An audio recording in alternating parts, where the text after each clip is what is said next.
Seorang pria menerobos masuk ke toilet umum bersama putranya dan mengunci pintunya. Ia menggelar tisu di lantai dan membiarkan anaknya tidur di sana. Tiba-tiba, seseorang mengetuk pintu dengan keras. Ia segera menutup telinga anaknya dan menjulurkan kaki untuk menahan pintu. Di saat itu juga, pria itu menangis dalam diam. Hatinya sangat hancur. Ternyata, ia tak punya uang. Ia baru saja diusir dari tempat tinggalnya. Keesokan harinya, situasi makin buruk, polisi datang dan membawanya ke kantor. Ia memohon kepada petugas agar dibebaskan, karena besok ada wawancara kerja yang sangat penting. Tapi polisi itu tidak peduli. Malam itu pun harus ia habiskan di sel tahanan. Keesokan paginya, ia bergegas ke perusahaan. Ia bahkan tak sempat berganti pakaian dan langsung masuk ke ruang wawancara. Semua kandidat lain mengenakan jas dan dasi, sementara ia menggunakan pakaian yang kotor dan lusuh. Tapi ia tak gentar. Dengan percaya diri, ia maju dan menjabat tangan semua orang di sana. Bos yang melihatnya dengan tatapan sinis langsung melontarkan pertanyaan sulit. Tapi pria itu menjawab dengan selera humor yang mengundang tawa seluruh ruangan.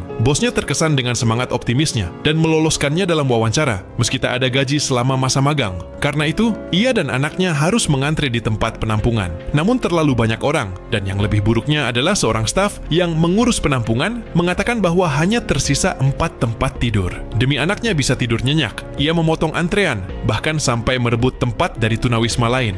Begitulah akhirnya mereka mendapat kamar. Setelah anaknya tertidur pulas, walau hanya ada cahaya yang redup, pria itu masih terus belajar. Hari-hari magang di perusahaan pun dimulai. Ia bekerja sangat keras dan terus menelepon klien tanpa henti. Akhirnya, ada satu klien yang bersedia bertemu. Ia hanya punya waktu 20 menit. Tapi saat hendak pergi, ia bertemu dengan bos perusahaan.